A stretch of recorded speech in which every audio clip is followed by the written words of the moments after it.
Hello दोस्तों, स्वागत है आज की एक नई वीडियो में। दोस्तों आज की इस वीडियो में हम कक्षा 9 हिंदी काव्य का दूसरा चैप्टर मीराबाई की पदावली की संपूर्ण लिखित व्याख्या करने वाले हैं। आप लोग नोट्स को देख सकते हो। जी हाँ दोस्तों, पहले हम आपको बुक में प्रत्येक पद की व्याख्या पढ़ाएंगे, फिर उसे आपको एग्जाम में कैसे लिखना है वो चीज़ हम अपनी इस नोट्स में आपको दिखाने वाले हैं।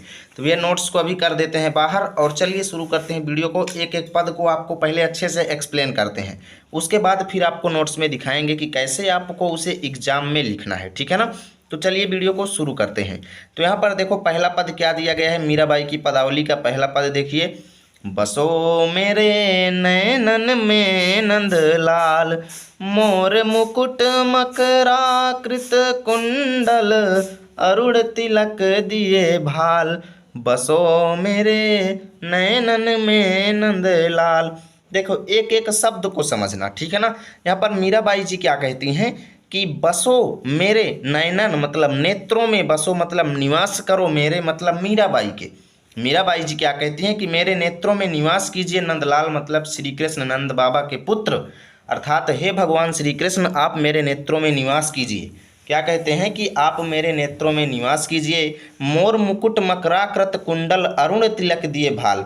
और आपका सौंदर्य जो है अत्यंत आकर्षक है, यानी कि नंद बाबा के पुत्र यानी भगवान श्री कृष्ण के सौंदर्य का यानी उनके रूप का वर्णन करती हैं, आगे उनकी सुंदरता का वर्णन करती हैं। मीराबाई जी क्या कहती हैं कि मोर मुकुट मकराकृत कुंडल, आपके सिर पर जो मोर का मुकुट है, और मकराकृत कुंडल, मकराकृत मतलब मछली के आकार का, मकर आकृत, मकर आकृत यानी मछली के आकार का जो कुंडल है जो आपने पहने हुए हैं अपने कानों में, मछली के आकार का जो कुंडल है, और जो आपके सिर पर मोर का मुकुट है, और अरुण तिलक दिए भाल। अरुण तिलक दिए भाल, भाल मतलब मस्तक में, अरुण मतलब लाल, तिलक मतलब चंदन, दिए मतलब जो आपने लगाए हुए हैं, और आपने जो अपने मस्तक पर लाल चंदन लगाए हुए हैं और मोर मुकुट सिर पर धारण किए हुए हैं, आपके कानों में जो मछली के आकार के कुंडल हैं बहुत ज़्यादा शोभायमान हो रहे हैं। ठीक है ना, बहुत ज़्यादा शोभायमान हो रहे हैं, इतना आपको अपने से जोड़ना है। ठीक है ना। उसके बाद देखो, मोहनी मूर्ति सांवरी सूरति नैना बने विशाल।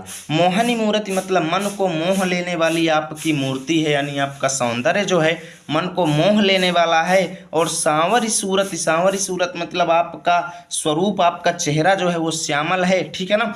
और नैना बने विशाल, नैना मतलब नेत्र, बने मतलब हैं, विशाल मतलब, विशाल मतलब बड़े, आपके जो बड़े बड़े नेत्र हैं वो बहुत ज़्यादा शोभायमान हैं। अधर सुधारस मुरली राजत, अधर सुधारस, अधर मतलब होठों में, सुधारस मतलब अमृत से सने हुए, यानी कि अमृत से सने हुए होठों में। अधर सुधारस का मतलब है, सुधा मतलब अमृत, रस माने रस, यानी अमृत रस से सने हुए, अधर मतलब होठों में, मुरली माने बंसी शोभायमान हो रही है, बांसुरी शोभायमान हो रही है। मुरली मतलब बांसुरी, राजत मतलब सुशोभित हो रही है। और उर बैजंती माल, उर बैजंती माल मतलब आपने हृदय पर यानी छाती में जो बैजंती माल यानी बैजंती के पुष्पों की माला जो पहने हुए हैं बहुत ज़्यादा शोभायमान हो रही है। बैजंती एक प्रकार का पुष्प होता है, आप लोग देखे होंगे। ठीक है ना। उसके बाद देखो, क्षुद्र घंटिका कटि तट शोभित, नूपुर शबद रसाल। क्षुद्र मतलब छोटी, घंटिका मतलब घंटियाँ, कटि तट मतलब कमर के, तट मतलब करधनी में, शोभित मतलब शोभायमान हो रही हैं। आपने जो करधनी पहनी हुई है कमर में, उसकी छोटी छोटी घंटियां जो हैं बहुत ज़्यादा शोभायमान हो रही हैं। और नूपुर शबद रसाल, नूपुर मतलब पायलों का, शब्द मतलब ध्वनि, रसाल मतलब रसाली प्रतीत यानी रसीली प्रतीत होती है। आपके पायलों की जो ध्वनि है, यानी जो उन्होंने पैरों में पायल पहने हुए हैं, जब वो चलते हैं तो उसकी जो आवाज़ है भाई वो बहुत ही ज़्यादा रसीली प्रतीत होती है। और मीरा प्रभु संतन सुखदाई, भक्त बछल गोपाल।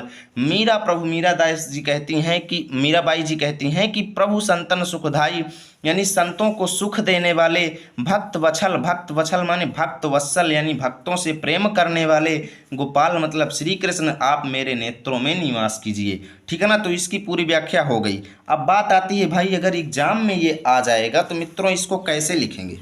ठीक है ना मित्रों, इसको कैसे लिखेंगे। तो सबसे पहले इसको हम जूम आउट करते हैं, ठीक है ना, उसके बाद आपको दिखाते हैं।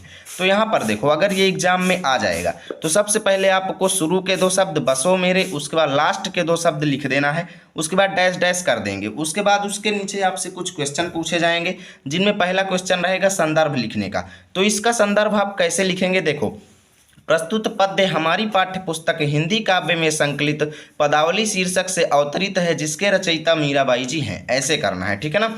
प्रसंग क्या रहेगा, इस पद में श्री कृष्ण की मोहिनी मूर्ति का सजीव चित्रण किया गया है। उसके बाद देखो व्याख्या इसकी कैसे लिखना है, ये चीज़ आप लोग समझ लो।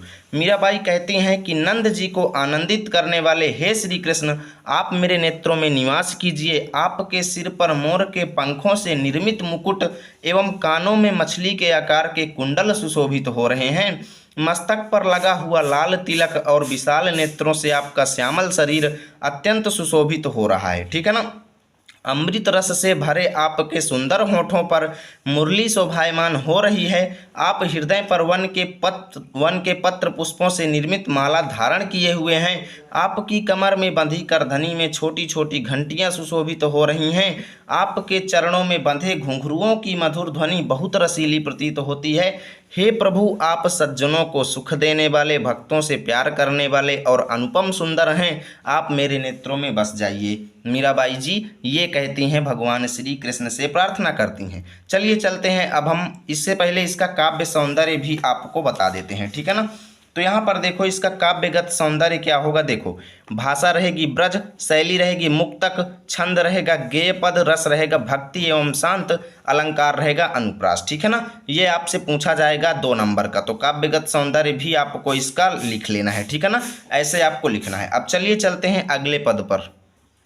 तो मित्रों हम आ चुके हैं बुक पर, और यहाँ पर दूसरा देखिए क्या दिया गया है, पायो जी में तो राम रतन धन पायो, वस्तु अमोलक दी मेरे सतगुरु कृपा कर अपनायो। यहाँ पर महादेवी वर्मा जी, अरे सॉरी, यहाँ पर मीराबाई जी क्या कहती हैं कि पायो जी में तो राम रतन धन पायो। पायो जी मतलब मैंने प्राप्त कर लिया है, मैं मतलब मैंने तो राम नाम रूपी रत्न प्राप्त कर लिया है। रतन धन, धन मतलब संपदा, रतन मतलब रत्न, पायो मतलब प्राप्त कर लिया है। क्या कहती हैं कि मैंने तो राम नाम रूपी रत्न संपदा प्राप्त कर लिया है, धन प्राप्त कर लिया है राम नाम रूपी, ठीक है ना। यानी कि राम नाम को उन्होंने एक खजाना के बराबर माना हुआ है। और क्या कहती हैं कि मैंने तो भैया भगवान राम के नाम रूपी रत्न यानी खजाने को प्राप्त कर लिया है। वस्तु अमोलक दी मेरे सतगुरु कृपा कर अपनायो। वस्तु मतलब चीज, अमोलक मतलब अमूल्य, दी मेरे सतगुरु मतलब मेरे सच्चे गुरु ने मुझे अमूल्य वस्तु दी है। कृपा कर अपनायो, जिसको मैंने कृपा करके क्या कर लिया, अपना लिया है यानी ग्रहण कर लिया है। जन्म जन्म की पूंजी पाई जग में सभी खोआयो। जन्म जन्म की पूंजी पाई मतलब मैंने कई वर्षों की संचित पूंजी को प्राप्त कर लिया है। और जग में सभी खोआयो मतलब मैंने अपना सब कुछ इस संसार में खो दिया है। यानी जो भी मेरे रिश्तेदार थे, माता पिता थे, मैंने सबको छोड़ दिया है, ठीक है ना। मैंने इस राम नाम रूपी संपदा यानी धन को प्राप्त कर लिया है, और इसके चलते मैंने अपनों को भी छोड़ दिया। मीराबाई जी कहती हैं, ठीक है ना। खर्चे नहीं कोई चोर न लेवे, दिन दिन बढ़त सवायो। ये राम नाम रूपी ऐसा धन है दोस्तों कि ये खर्चा नहीं होता, इसको चाहे जितना खर्च करो, ठीक है ना, खर्चा नहीं होता, और ना ही इसे कोई चोर चुरा सकता है। दिन दिन बढ़त सवायो यानी ये दिन दिन यानी प्रत्येक दिन ये बढ़ता ही जाता है। सवायो मतलब सवाई होता जाता है, यानी सवाओ गुना बढ़ता जाता है प्रत्येक दिन। यानी जितना ज़्यादा आप लोग इसे खर्च करोगे ये उतना ही ज़्यादा बढ़ेगा, ठीक है ना। सत की नाव खेवटिया सतगुरु भव सागर तर आयो। और क्या कहते हैं यहाँ पर कि भाई सत की नाव मतलब सत्य की नाव, खेवटिया सत्य की नाव, जिसके खेवटिया मतलब नाविक मेरे सच्चे गुरु हैं, भव सागर तर आयो, उसी के सहारे मैंने इस संसार रूपी सागर से तर आयो मतलब पार आई गई हूँ, ठीक है ना। यानी इस संसार रूपी सागर से मैं पार आ चुकी हूँ इसी राम नाम रूपी सत्य के नाव के सहारे, ठीक है ना, जिसके नाविक मेरे सच्चे गुरु हैं। आगे देखो, मीरा के प्रभु गिरधर नागर हरख हरख जस गायो। तो यहाँ पर देखो मीरा के प्रभु, मीराबाई जी क्या कहती हैं कि मेरे प्रभु गिरधर नागर पर्यायवाची है भगवान श्री कृष्ण की।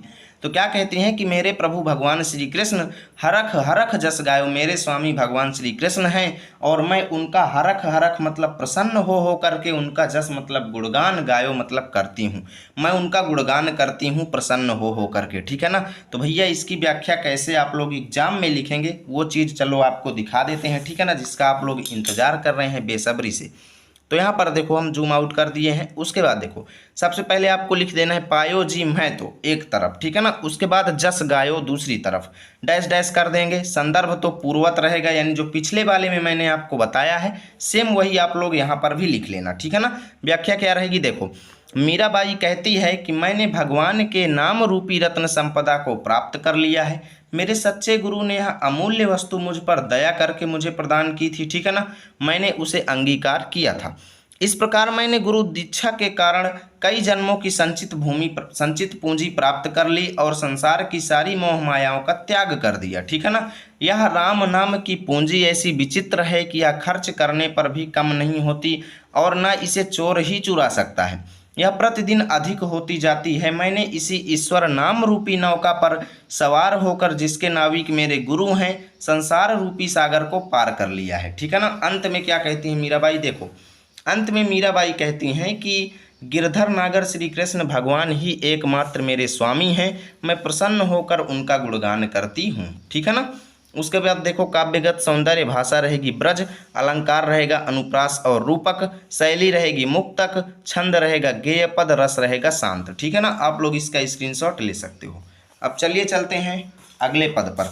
तो यहाँ पर देखो अगला पद आप सभी को दिख रहा होगा, देखो अगला पद आपको बुक में दिखाई दे रहा होगा। देखो क्या कहती हैं यहाँ पर मीराबाई जी, माई री मैं तो लियो गोबिंदो मोल। देखो ये भी बहुत ज़्यादा इंपॉर्टेंट है, ये सब एग्जाम में आते हैं, ठीक है ना। तो यहाँ पर मीराबाई जी क्या कहती हैं कि मैं तो मायरी, मायरी मतलब हे दोस्तों, हे लोगों, मायरी का मतलब क्या है वो लोगों को बताती हुई कहती हैं कि मैं तो लियो गोविंदो मोल, मैंने श्री कृष्ण को मोल ले लिया है, श्री कृष्ण को मैंने परचेस कर लिया है, खरीद लिया है, मोल ले लिया है। कोई कहे छाने, कोई कहे चुप के लियो री बजंता ढोल। अब मैंने जब उनको खरीद लिया है तो उस पर लोग अपने अलग अलग विचार प्रकट कर रहे हैं। क्या कह रहे हैं, कोई कह रहा है कि तुमने छाने, कोई कह रहा है छाने, कोई कह रहा है चुप के। तो इसका मतलब क्या है देखो, कोई कहे छाने का मतलब ये है कि मैंने श्री कृष्ण को छिप करके अपनाया है, छाने मतलब छिप करके, और कोई कहे चुपके, चुपके का मतलब ये है कि मैंने श्री कृष्ण को चुपचाप उनसे प्रेम संबंध जोड़ा है, ठीक है ना। परंतु लियो री बजंता ढोल, परंतु मैंने तो ढोल बजा करके यानी सबको बता करके श्री कृष्ण को अपना बनाया है। मीराबाई जी कहती मैंने सबको बता करके श्री कृष्ण को अपना बनाया है। कोई कहे मूंगो, कोई कहे सूंघो, लियो री तराजू तोल। कोई कहता है कि तुम्हारा ये सौदा बड़ा महंगा है, महंगा मतलब कष्टदायक है, ठीक है ना। और कोई कहता है बड़ा सस्ता है, यानी इसे तुमने बहुत ही आसानी से प्राप्त कर लिया, ठीक है ना। परंतु मैंने तो इसे हृदय रूपी तराजू पर तौल करके खरीदा है। मैंने भगवान श्री कृष्ण को हृदय रूपी तराजू पर तौल करके अपनाया है। कोई कहे कारो, कोई कहे गोरो, कोई कहता है तुम श्री कृष्ण बहुत काले हैं, और कोई कहता है बहुत गोरे हैं। लियो रिया मोलक मोल, मेरे लिए वो जैसे भी हैं बहुत हैं, क्योंकि मैंने उन्हें अमूल्य भाव से लिया है, ठीक है ना। अमोलक मोल मतलब मेरे लिए तो वो जैसे भी हैं अमूल्य हैं, ठीक है ना, यानी उनका कोई मूल्य नहीं है मेरे लिए, ठीक है ना।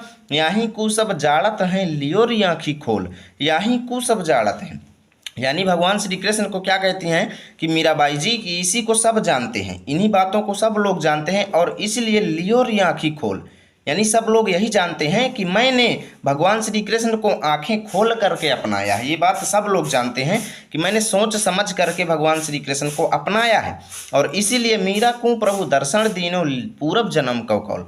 और यहाँ पर मीराबाई जी क्या कहती हैं कि मुझे, हे प्रभु, हे भगवान श्री कृष्ण, मुझे आप दर्शन दीजिए, ठीक है ना। मैंने मेरे पूर्व जन्म से, यानी क्या कहते हैं कि मेरे प्रभु पूर्व जन्म से मेरे साथ वचनबद्ध हैं। पूर्व जन्म का कौल मतलब पूर्व जन्म से मेरे साथ वचनबद्ध हैं, यानी वादा किए हैं, ठीक है ना। अतः उन्होंने मुझे दर्शन देकर कृतार्थ किया है। दर्शन दीनो मुझे मतलब मुझे दर्शन देकर के कृतार्थ किया है, क्योंकि पूर्व जन्म का कौल मतलब पिछले जन्म से उन्होंने मेरे साथ वचनबद्ध हैं, यानी वादा किए थे, ठीक है ना। उसके बाद देखो इसको लिखेंगे कैसे, वो चीज़ चलो आपको दिखाते हैं। तो सबसे पहले दोस्तों आपको लिखना है माई री मैं, उसके बाद जन्म का कौल, संदर्भ रहेगा पूर्वत, यानी जो पिछले वाले में था सेम वही यहाँ पर रहेगा। प्रसंग क्या रहेगा, प्रस्तुत पद में मीरा श्री कृष्ण से अपने सच्चे प्रेम को निसंकोच भाव से स्वीकार कर रही है। उसके बाद देखो व्याख्या क्या रहेगा, मीरा कहती है कि मैंने तो गोविंद को मोल ले लिया है। लोग मेरे इस प्रेम व्यवहार पर नाना प्रकार के आक्षेप करते हैं, ठीक है ना। कोई कहता है कि मैंने श्री कृष्ण को छिप कर अपनाया है और मैंने उससे चुपचाप प्रेम संबंध जोड़ा है, पर मैंने तो ढोल बजा करके यानी सभी को बता करके उसे अपनाया है। कोई कहता है कि मेरा यह सौदा बड़ा महंगा यानी कष्टदायक है, और कोई कहता है मैंने श्री कृष्ण को बड़े सस्ते में पा लिया है, पर मैंने तो उसे सब प्रकार से परख कर हृदय रूपी तराजू पर तौल कर मोल लिया है। ओके, चलो देखते हैं यहाँ पर नेक्स्ट पेज में। यहाँ पर देखो क्या कहते हैं, चाहे उसे कोई काला कहे चाहे उसे कोई गोरा कहे, मेरे लिए तो वह जैसा भी है अमूल्य है, क्योंकि उसे हृदय जैसी मूल्यवान वस्तु के बदले खरीदा गया है। सभी जानते हैं कि मीरा ने कृष्ण को आंख बंद करके यानी अंधविश्वास में लिप्त होकर स्वीकार नहीं किया है। उसने तो आंखें खोल कर यानी सब कुछ सोच समझकर उससे प्रीति संबंध जोड़ा है।